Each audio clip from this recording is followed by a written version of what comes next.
بسم الله الرحمن الرحيم وصلى الله على سيدنا محمد وعلى آله وصحبه وسلم وعلى إخوانه من الأنبياء والمرسلين. First of all, I want to thank you for this honor, but also thank so many distinguished people who are taking time out of, I know, very busy lives. Ministers, I was mentioning to the Minister Lee earlier that in Arabic the word for minister is wazir, which means the one who carries burdens. It's not like minister in English is you're ministering things, but wazir is a real, the burden of states and the difficulties that it takes to run. And the safir is the one who reveals the intentions of his country.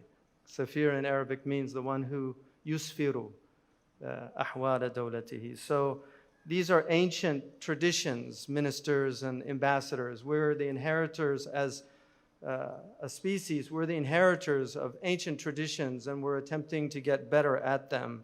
So I'm honored that you would come out to listen to me. Part of this exercise, when we come and think about another religion, because I want to speak from the perspective of Islam, which is not in any way to detract or to insult or diminish the worth of these other great traditions that give so much solace to people, whether it's Buddhism or Hinduism or Christianity or Judaism or Zoroastrianism or any of these traditions that have attempted to help humans navigate the complexities of life on earth and the difficulties. We have a character in our tradition called Joha, and he was once on the side of a river, and a man on the other side called out, "How do I get to the other side?" And Joha said, "You're already on the other side." And that's part of the problem, is that we tend to look solely from our perspective and fail to see the perspectives of other people. And so what I'd like to do is look just at the tradition, our tradition. Islam claims almost 2 billion people now. It's considered the fastest growing religion, not so much from proselytizing, but because Muslims tend to have a lot of children, and we tend to teach our children our religions. So we've got probably 1.7, 1.8 billion Muslims. It's almost, it's 1/5 of humanity. These are a lot of people who have some relationship with Islam. Christianity is the other religion that exceeds Muslims in numbers, and then Buddhism and Hinduism have very large numbers. Judaism is a much smaller religion, but very influential, especially on the Abrahamic faith. The three great proselytizing religions in human history are Buddhism, Christianity, and Islam. And part of the reason for that is they wanted to share their religion with other people. They believed that this was true, and they wanted to go out and take it. And also because in the case of Christianity and Islam, they were told to go. But the word in Arabic for telling people about your religion is traditionally called da'wah, which literally means an invitation. An invitation is only real if it's open to rejection. And this is why the Qur'an clearly states, فَمَنْ شَاءَ فَلْيُؤْمِنْ وَمَنْ شَاءَ فَلْيَكْفُرْ. Let whoever wants believe in this and whoever wants disbelieve in it. I mean, the Qur'an says there's consequences, but whether you believe in that or not is up to you. And so, la ikraha fid din is one of the great universal values of the Islamic tradition, that there's no coercion or compulsion in the religion. We have the former president of Hartford Seminary here tonight, and they have a center there, Duncan MacDonald, who was a great Islamic scholar. Duncan MacDonald said that the world will not be at peace until the three great militant and proselytizing religions come to some knowledge of one another: Buddhism, Christianity, and Islam. And there's great truth to that. Interfaith now is a security issue for states. It's become a security issue. The states that represent our peoples around the world have to be more interested in religion, because even though Time magazine declared God is dead about 55 years ago, God tends to ignore those declarations and come back again and again. these religions will not go away. If you saw the film Gravity, one of the interesting things about that film is that as this person first went to the Chinese satellite, the Chinese space station, and there was a Buddha in there. So despite all that massive technology, the Buddha is still around. And then when he went to the Russian satellite, when she went to the Russian satellite station, there was a Orthodox icon from Christianity reminding us that Christianity is still around no matter how far we get into outer space. And finally, part of the purpose of that was to show that we will only survive if we work together, helping one another. The Qur'an says, "Ta'awunu 'alal birri wa taqwa," to cooperate in righteousness and in piety, in dutiful piety, to cooperate. This verse was revealed about Muslims working with other people. It wasn't revealed about Muslims working with themselves. It was revealed to the Prophet about working with other peoples. So it's very strong. Now, one of the problems currently is that we have this crisis of Islam as this evil religion. And there are many people, unfortunately, in my country, in the West, in Europe, and increasingly in other parts of the world, like Burma, that are seeing Muslims as incompatible with their societies. Fortunately, the wisdom of this state here, Singapore, has rejected that narrative and has shown, I think, great wisdom that we can learn from as a people. But one of the things that I hear constantly is, why don't Muslims condemn these acts? And I can really assure you that since 9/11, that's about all I've been doing. And yet, people don't seem to be hearing the message, which led a professor, Dr. Todd Green, an associate professor at Iowa's Luther College, to write a book called Presumed Guilty: Why We Shouldn't Ask Muslims to Condemn Terrorism. In other words, Germans should not have to answer for Hitler. They're a different people than that time. The Christians should not have to answer for the Crusades. Catholics even should not have to answer for some of the crimes of some of their priests.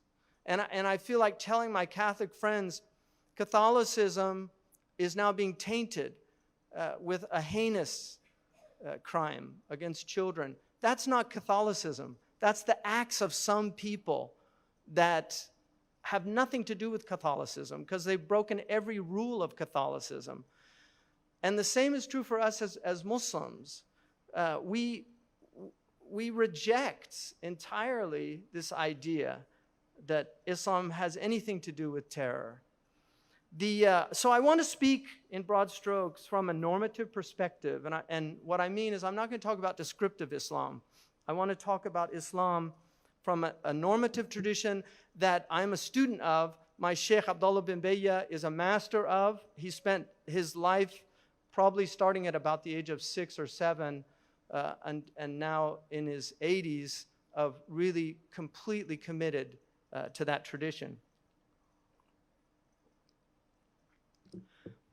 So I want to look first at what is the central teaching of the Qur'an. And if we reduced it to a central teaching, one of the great scholars of Islam, Fakhruddin al-Razi, said all of Islam could be reduced to 2 words: devotion to the Creator and service to His creation.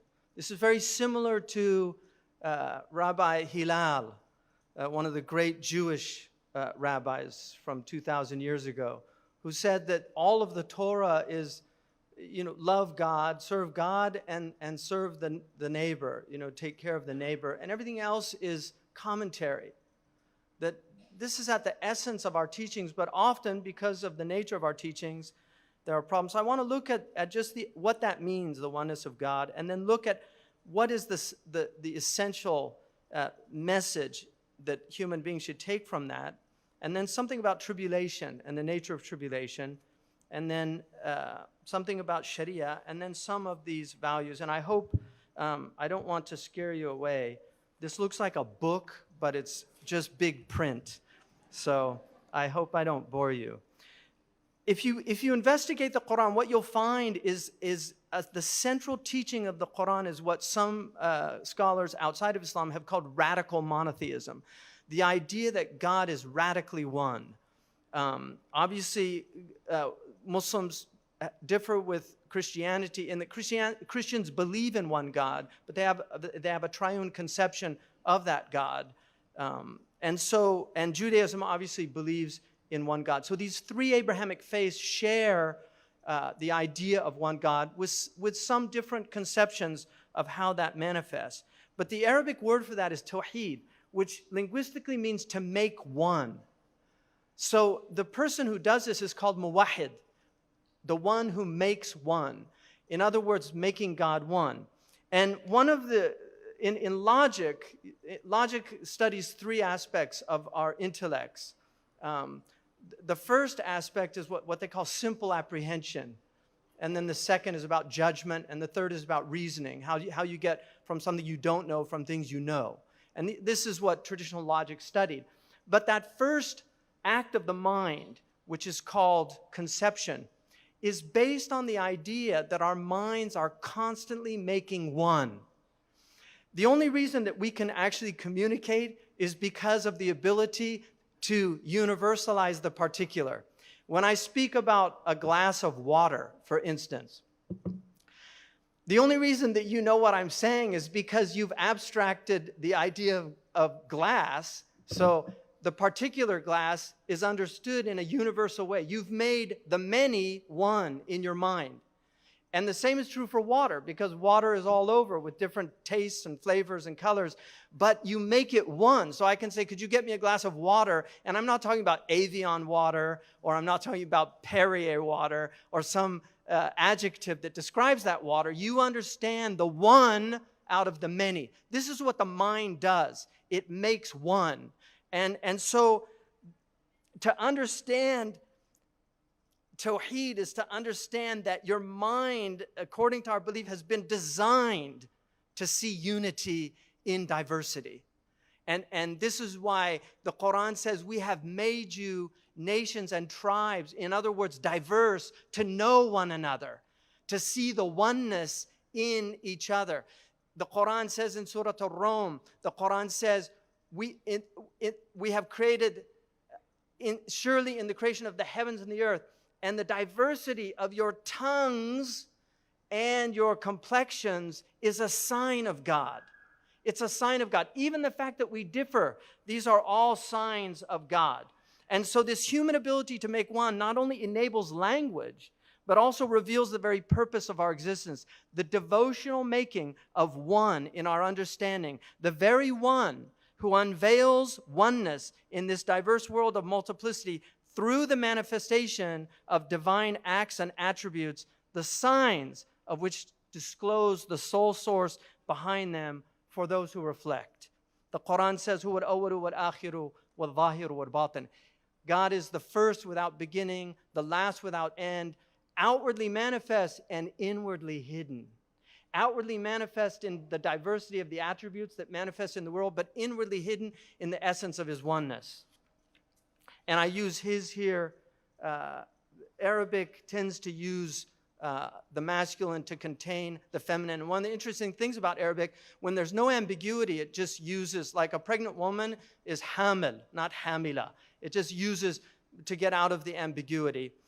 So the masculine, just like men contain X and Y, like we've got X and Y. Like I always say, because I had 4 sisters, and they'd say, oh, you don't understand, you're not a woman. I said, I've got a Y, X chromosome in there. So I've got more woman than you have man in you, because you've got 2. So the Qur'an also makes an argument that this is a fitra belief, the idea that there's a creator behind this. And this is called the law of causation. One of the things Fakhruddin al-Razi says, that if you take a child, and I actually did this with my kids, experimented on this. He said, if you take a child and you hide, a child even at 2 years of age, and you throw a pebble from a hidden place, the child will crawl to see the source of it or turn his head to look where it came from. The child does not just assume that it popped into existence, because the law of causation is fundamentally embedded in the human being. And so when Pharaoh in the Qur'an says, قَالَ فِرْعَوْنُ مَا رَبُّ الْعَالَمِينَ, what is the Lord of the worlds? Moses says, you know very well that only the Lord of the world, the heavens and the earth, could have given me these miracles. So in essence, it was saying these are clear proofs of who it is. And so this is the idea. Muslims really believe that it is a fitrah belief. It's part of the principial nature of the human to believe in God. And so at the essence of the Islamic teaching is the idea, فَعْلَمْ أَنَّهُ لَا إِلَهَ إِلَّا اللَّهِ. Know that there's nothing worthy of worship except ultimate reality, which is worthy of worship. Now, Hinduism believes in this. A lot of Muslims think Hinduism is a polytheistic faith. Hinduism is a complex faith, but they have an understanding of ultimate reality, which is the nirguna reality of God, without any attribute. And certainly Judaism and Christianity and Islam. Buddhism has a belief in an ultimate reality and also has an object of devotion. So they do have devotional, even though the Buddha did not articulate it in the Abrahamic articulation.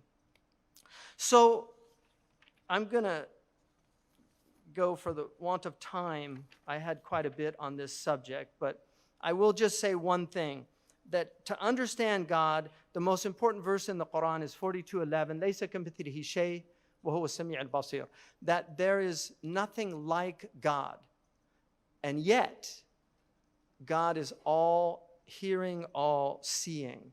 And so the Muslims, like the Catholics, believe in what's called the via negativa, understanding God through what God is not. And so our theologians say anything that occurs to your mind is not God. And so we don't accept any conception of God, not a male, a female, not androgynous, no conception of God. God is beyond our comprehension. And the Quran literally says that you can never comprehend God, but God comprehends you. And so that's very important statement. The second aspect, and I took this from Muhammad al-Amin al-Shinqiti, who said that one of the most important messages in the Quran is the idea that God is watching us. And one of the interesting things about modern society is now that we have this surveillance state. It's very interesting because we're not surveilling ourselves. If human beings actually surveilled themselves, we would have no need for states to be watching what we're doing, right? They wouldn't have that fear if we were actually living in accordance with virtuous life. And so the state then uses this as an excuse to extend power. But the important thing is, and in our tradition, is that we should be watching ourselves. And this comes from the idea that God has the ultimate surveillance state. So we actually believe that everything that we're doing is being recorded, not by the NSA in the United States, by the angels. And that we actually have a tradition, it's called al-ard, where you will see the film of your life on the day of judgment. And so you have to watch. But just to give you some help on this, you can buy an app called Sony Pro Cut. So when you make a film, you can actually edit out parts. That's called repentance. So you can actually have your own director's edition of your film by just asking forgiveness and having that edited out. So, but unfortunately, some people are going to have real horror films on the day of judgment, and God help us, So, but anyway, he argues that, if one of the hypocrisies of our species, and I am completely guilty of this, and I admit this, is that when we're driving and breaking the law, and I know they don't do that in Singapore, but in America we do.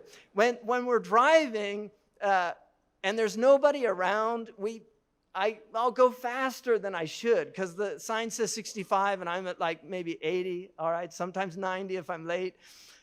But the minute you see a police officer, you just slow down. Now, in religious terms, that's called hypocrisy, right? And I actually have a friend who once saw all these cars slowing down, and he just kept right on. He flew way past the cop. The cop pulled him over and said, "Why did you do that?" He said, "I just didn't want to be a hypocrite." So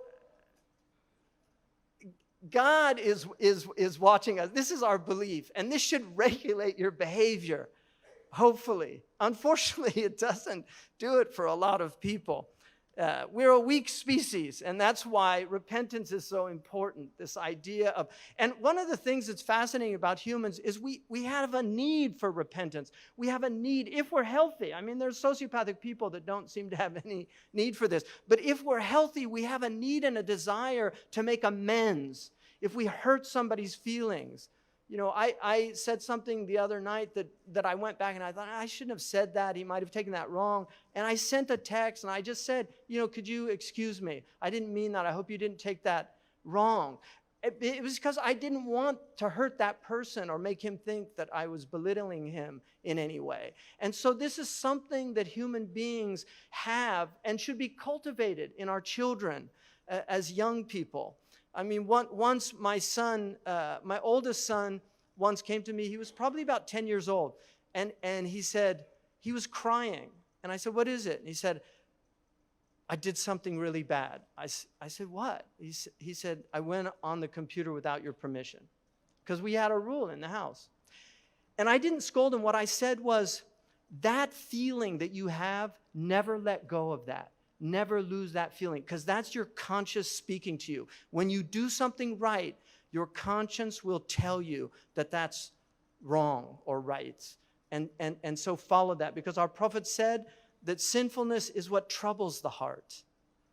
It troubles the heart. And so that's a very important aspect of life on earth. So this idea of understanding that God is there is called ihsan. The Prophet ﷺ said, it's to worship God as if you see God, and if you don't, you know at least that God sees you. And that's at the essence of our tradition of really understanding. Now, the second, again, I'm really going through this quite quickly. I'm just ignoring a lot of things. But I want to talk about another aspect of Islam. One of the universal truths that Islam teaches is a truth that Buddhists also have. The idea that the world is tribulation. This is a difficult place. It's amazing that we're as sane as we are, given the real hardships of life on earth. Could you imagine being in a place right now like Syria or Libya or these places? These are great tribulations that fall on people. And may your country be protected from any of these tribulations, from civil strife and all these things. But they do happen. We also have personal problems, illnesses. One of the things that the Qur'an says is that God created the heavens and the earth لِيَبْلُوَكُمْ أَيُّكُمْ أَحْسَنُ عَمَلًا. He created you to try you. The tribulation is part of the purpose of life on earth. That suffering is part of life on earth. Mental anguish, all of these things. Why? According to our tradition, because this is where we grow from. This is how we grow from. We grow through struggle. We grow through resistance. If you want to build muscles, you have to have resistance. If you want to build your soul, you have to have resistance. The body needs resistance. In fact, if you're in gravity where you're weightless, you will lose all your tone eventually because there's no resistance. If you're weightless spiritually, if there's no resistance, your soul will atrophy. And so this is really an important aspect. The Quran, again, الَّذِي خَلَقَ الْمَوْتَ وَالْحَيَاةَ لِيَبْلُوَكُمْ أَيُّكُمْ أَحْسَنُ عَمَلًا. He created death and life to test you, to see which of you is the most beautiful in behavior and action. One of the most important verses in the Quran, I think, is the Quran says, وَلَنَبْلُوَنَّكُمْ بِشَيْءٍ مِّنَ الْخَوْفِ وَالْجُوعِ. We will try you or test you with something of hunger, fear and hunger and loss of wealth and property and loss of life and loss of fruits. وَبَشَّرَ الصَّابِرِينَ. So give good tidings, glad tidings to people who bear those burdens. And this is it's a stoic view of life. But one of the things that's happening in my country is everybody has become so hypersensitive. And this life is difficult. It's very hard. If you look at some of the greatest people in our contemporary history, people like Muhammad Ali or Nelson Mandela, these are people that went through great tribulations in their lives. And what makes them great is that stoicism in the face of that tribulation. That Nelson Mandela could come out of prison after being unjustly imprisoned for all of those years and have no feelings of vengeance against the people that did that to them, without not even coming from a religious perspective, coming from some deep humanistic understanding of life on earth. That is something that we marvel at, but it's something we should admire also and attempt to emulate. And so this is very important. Now, the reason that the Quran talks about bala and fitna, and these are words that are mentioned over 80 times in the Quran, tribulation and trial. They're mentioned over 80 times, لِكَيْ لَا تَأْسَوْا عَلَى مَا فَاتَكُمْ وَلَا تَفْرَحُوا بِمَا أَتَاكُمْ, so that you do not grieve over what you don't get, and you don't become overjoyed with pride about your prosperity. One of the interesting things, I have a Chinese doctor who actually taught me Qigong. And so my Chinese doctor told me that in Chinese medicine,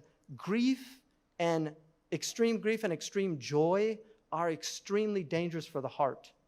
That people can actually die from overjoy, like too much joy.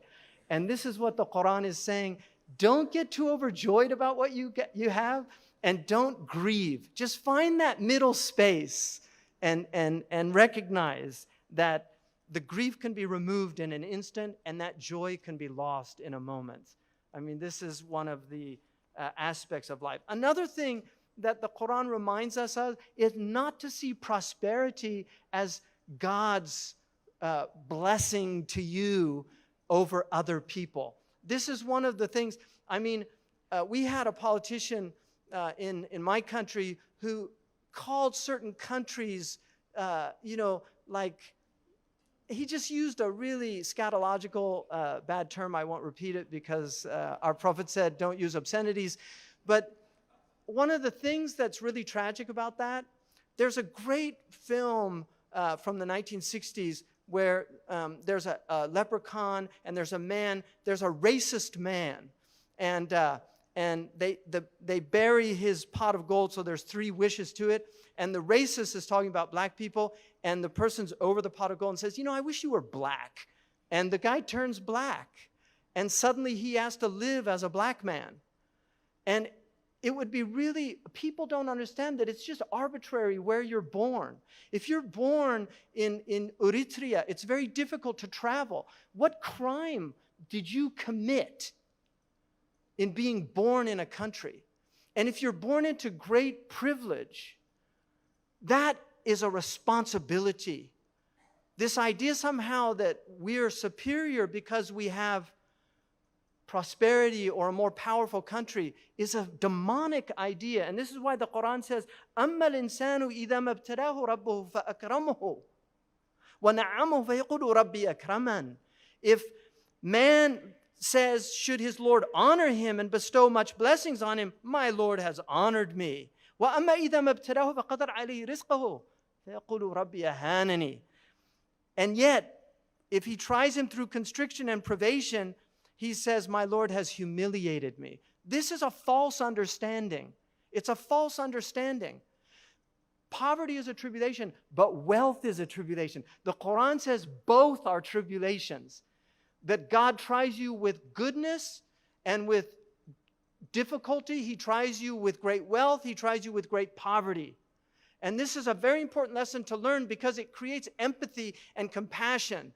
One of my heroes is a Catholic saint called Edith Stein, who wrote a book called The Problem of Empathy.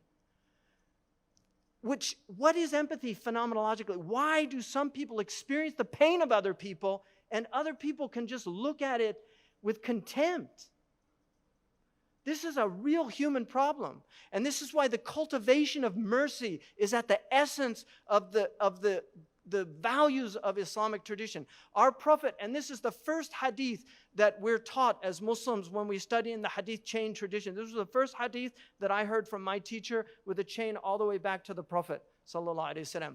And it is Ar-Rahimun, Yarhamuhum Ar-Rahman, Irham man fil ard, Yarhamkum man fis sama. Those who show mercy, the merciful will show mercy to them. Have mercy on all of those. Man is called sighat al-umum in Arabic. It means generally. Have mercy to everyone, and God will have mercy to you. Sometimes mercy is taking the sword out of the hand of a madman. So it's not always just accepting what people are doing, but mercy is what should motivate us. Compassion for other people. And this is why this is a core value. Our Prophet, وَمَا أَرْسَلْنَاكَ إِلَّا رَحْمَةً لِلْعَالَمِينَ. We only sent you as a mercy to the worlds. So this is at the essence. And this is why it was mentioned earlier by our noble scholar and your mufti, and you should be very, I think it actually might have been the scholar from the Emirates, but no, I think it was, you mentioned it, Ibn Qayyim al-Jawziyya's, yes.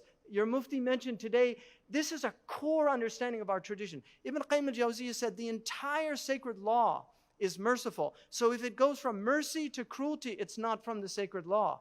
The entire thing is wisdom. If it goes from wisdom to folly, it's not the sacred law. The entire thing is common benefit, common weal, maslaha. So if it goes from benefit to harm, it's not from the sacred law.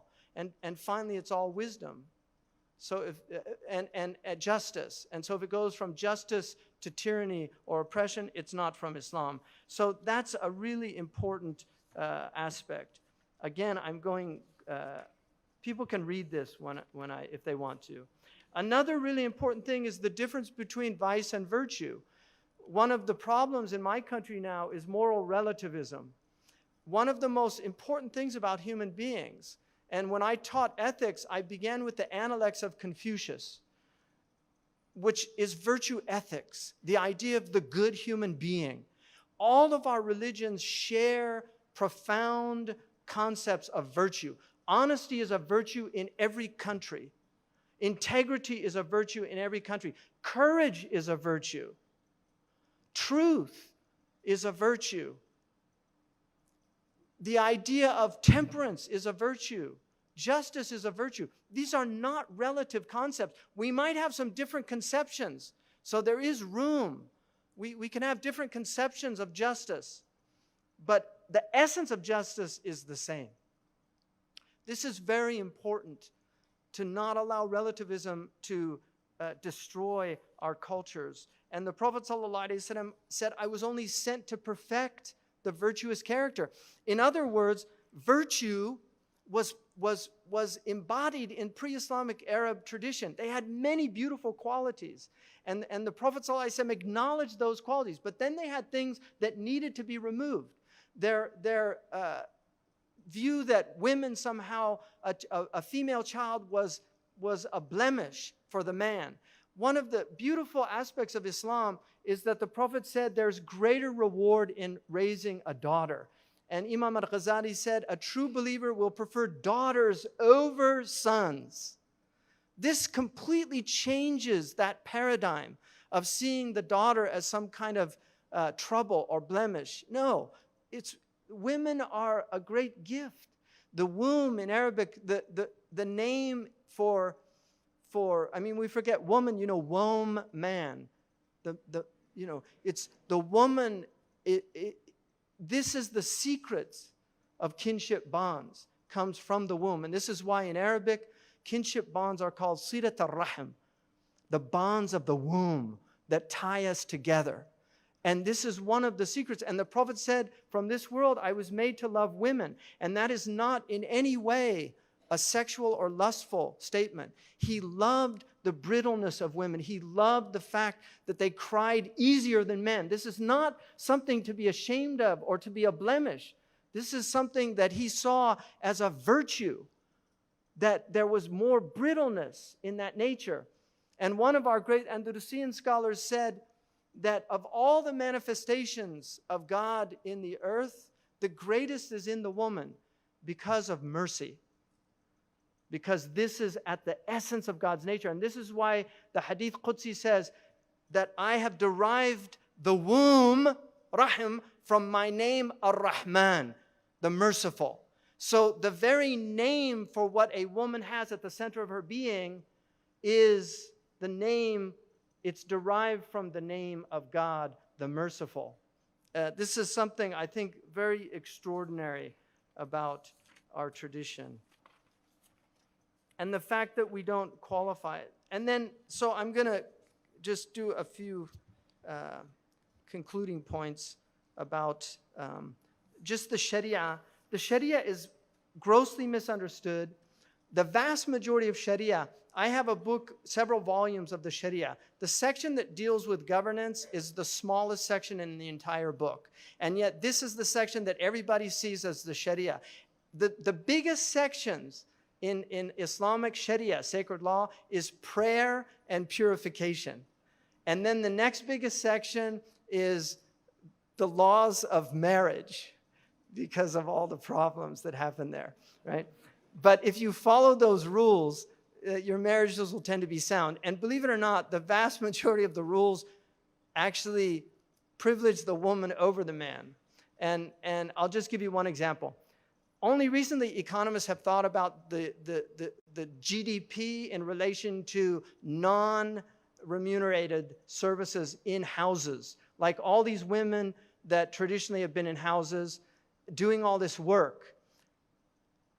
From the very beginning of Islam, that was understood as work. And this is why in my school, the Maliki school, a woman can charge her husband for laundry or cooking or any of these things. I'm not making this up. If she does it, it's de gratis, so you're lucky if you have a lady that's willing to do that. So now in America, we tend to try to share these. Although in the United States, one of the major reasons for divorce is disputes over domestic chores, right? Because we have women working, and also the husband often expects them to do the traditional things that women have done. Thank you. So in terms of there's two things that I want to say. One, the penal code of Islam. This is sole prerogative of a state. And they can apply them or not apply them based on their judgment, whether the context is applicable or not. So that's very, very important. And so one of the most important things then is the idea of jihad. Sheikh Abdullah bin Bayya says that in the early period of Islam, there was a debate about whether there was a preemptive type of jihad, an offensive jihad. He said, in the modern context, anybody that does not see the resolution of this debate and the prohibition of any type of offensive jihad is insane. And he also argues that jihad, in essence, in modern parlance, would simply be termed national defense. Just in terms of the military understanding of jihad, because there are also non-military understandings. But that is the sole prerogative of a state. Individual actors cannot do that. It's absolutely prohibited. And so these terrorist organizations that make these claims are making false claims. So a really important aspect, and this is something, is blasphemy laws. The Qur'an is very clear, La ikraha fid din. There's no coercion in religion. We're living in a time, in pre-modern world, most of our religions had blasphemy laws. Christianity certainly did. That last person executed in England was in the late 18th century. The modern world, the purpose of blasphemy laws was to protect religion. In our current environment, implementing blasphemy laws has the opposite effect. It alienates people from religion. So you lose the spirit of the law itself if you don't understand the context of what you're living. So that's very important. And the Quran, Tahir ibn Ashur says that we should see that verse as There's no course in the religion as abrogating any other verses that would indicate otherwise, because it was a very late verse. Another thing that Quran prohibits, and this is very important for the Muslims here, the Quran prohibits making fun, mocking, or attacking, or cursing, or denigrating the beliefs of other people, even people that worship idols. The Quran is very clear in 6108, وَلَا تَسُبُّ الَّذِينَ يَدْعُونَ مِن دُونِ اللَّهِ. Do not curse the idols that they're calling on beside God. فَيَسُبُّ اللَّهَ عَدْوًا بِغَيْرِ عِلْمٍ. So this is really important, that the Prophet ﷺ did not attack other people's faith. And his religion is a religion that acknowledges the right of other people to follow what they believe. In terms of social engagement, the Quran makes it very clear, by an act of mercy from God, you were gentle in your dealings with other people. And had you been harsh and hard-hearted, they would have fled from you. And so kindness is one of the most important values of our religion. Is just the act of kindness, of treating other people with kindness. And the loss of that is something terrible in a society, when people begin to act puffed up. The Quran also commands us to obey the states we live in, irrespective of whether they're Muslim states or states that are secular or follow other traditions. The Quran says, يَا أَيُّهَا الَّذِينَ آمَنُوا أَطِيعُوا اللَّهَ وَأَطِيعُوا الرَّسُولَ وَأُولِي الْأَمْرِ مِنكُمْ. It clearly states, follow God, follow the Prophet, and then those who are put over you. It doesn't designate them as Muslim or non-Muslim. And the traditional understanding might have been that that means the Muslim ruler. But by consensus of our scholars, if you go into a state and you have to obey the laws. And this is something, the Mufti, all of us, this is what we learned. So you cannot go into a state and break the laws of the state. It's extremely important. Taking care of family. This is another one of the universals of Islam. Taking care of families. Also, one of the most important things in Islam is, how do we engage with other people in terms of who actually aggress upon us? If you're a government, you can behave in a certain way, because coercive power is the sole prerogative of a government. So they can use, what do you do as an individual? According to the Quran, you can defend yourself if somebody's trying to kill you. But the Quran actually tells you constantly to turn the other cheek. This is a teaching that the Christians know very well. If the Quran says, if somebody wrongs you, repay him with a good deed, with a right, and you will find that he'll become like a close friend. Not everybody, but most people will respond that way. And so this is very important. The Quran also says, avoid suspicion. You know, think the best of people. I was with somebody last night and saw a situation that looked very dodgy to me. And I said, and he said, have a good opinion. And he was right. So it's good to have a good opinion of people. I'll give you one example. I know an imam who once had an emergency, and they went into a bar to make a phone call because it's the only open place. And he came out of the bar, and there was a Muslim there that saw him. And he's like looking at the bar and looking at the imam. And he said, Astaghfirullah. He said, no, I had to make a phone call. So that's an example of having a good opinion of people. So again, the Quran also says that God does not prohibit you from showing righteousness and kindness to those who don't fight you or remove you from your homes. That this is, if people aren't opposing you or fighting you, treat them with dignity. Treat them with respect. The Quran says, خُذُ الْعَفْوَ وَأْمُرْ بِالْعُرْفِ وَأَعْرِضْ عَنِ الْجَاهِلِينَ. Be tolerant and command to what is right and pay no attention to foolish people. The Quran says, if ignorant people say something to you, respond saying peace. Just say peace. There's ignorant people out there. One of the things that I was once listening to a preacher in the United States, and he said he was driving down the road and somebody cut him off. And he started getting really angry. And his wife said to him, don't let that man steal your mental state from you. Just find that equilibrium. This is called being in the hub. right? This is called being in the hub. You know, you have the wheel of fortune. You have, like, the eye of the hurricane is a good place to be in a hurricane, right? And the world is a hurricane, but there is an eye in the hurricane of the world, and that's your spiritual centering. You don't have control over your circumstances, but with exercise and practice, you can have control over how you respond to those circumstances. And this is one of the important lessons of Islam. Repel evil with good, the Quran says. We are well aware of what they are doing. In other words, let God sort these things out. Thank you. My book's not over yet, but out of deference to time, because I know Singaporeans respect time. And that's a good quality, because our Prophet had great respect for time. But I'll just, wala wal bara, the last point that I'm going to make. This is an idea that has been introduced recently in the last 100 years or so. This idea that you have to have absolute loyalty to Islam politically, and you have to disavow any loyalty to non-Muslim political entities. According to Ahmed ibn Hanbal, this is an innovation. And he said, beware of people that call to that. The allegiance in Islam is a spiritual religious allegiance. And Sheikh Abdullah bin Bay has written extensively on this in more than one book, that this idea that you cannot be a faithful citizen in Singapore to the Singaporean state as a Muslim is completely false.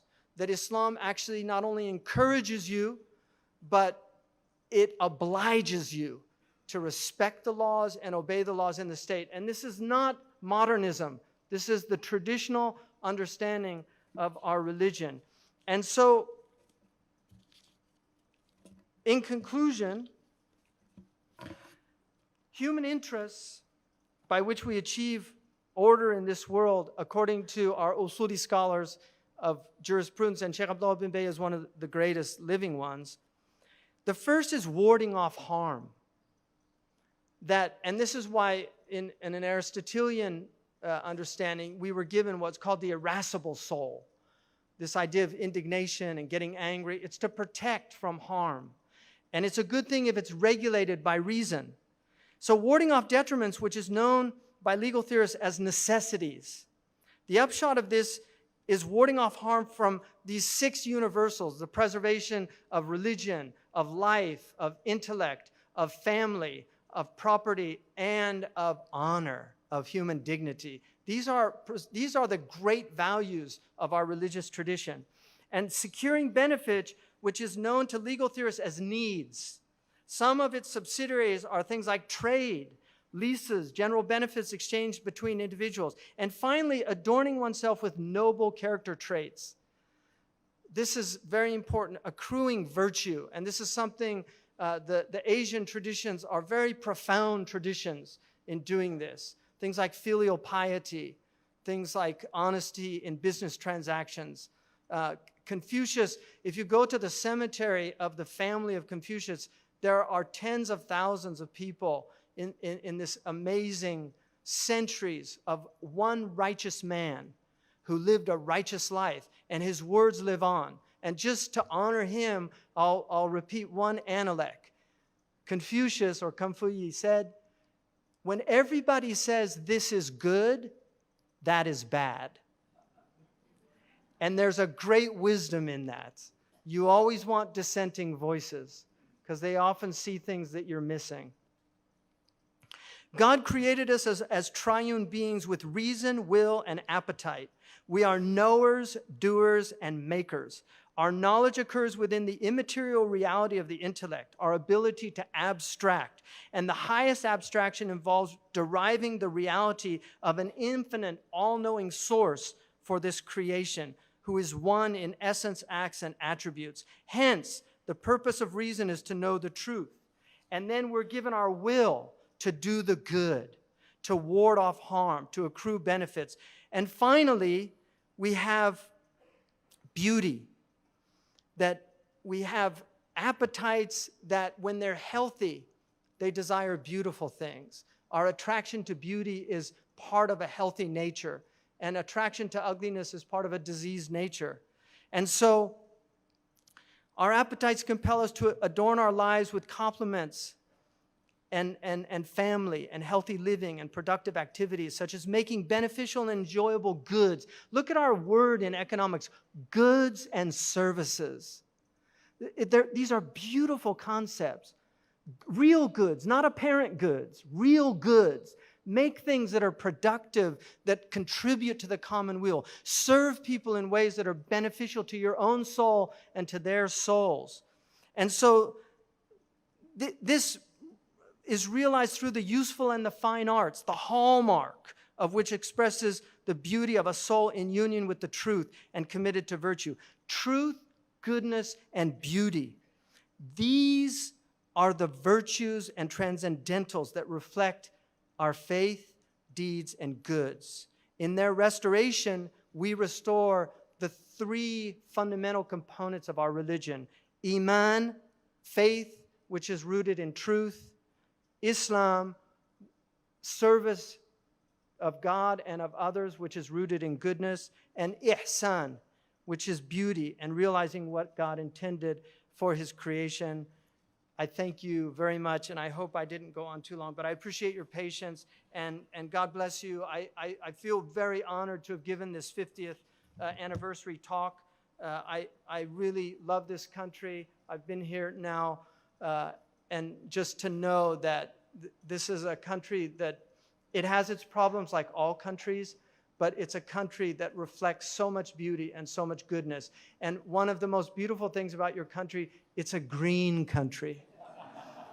And if you take the highest point on the rainbow, which is violet, and the lowest point, which is red, and you take the resonance of those two in terms of the infrared spectrum or the ultraviolet, and then you add them together and divide by 2, you get green. Green is the most balanced of all colors. And so you're a balanced society. May God preserve it. Thank you.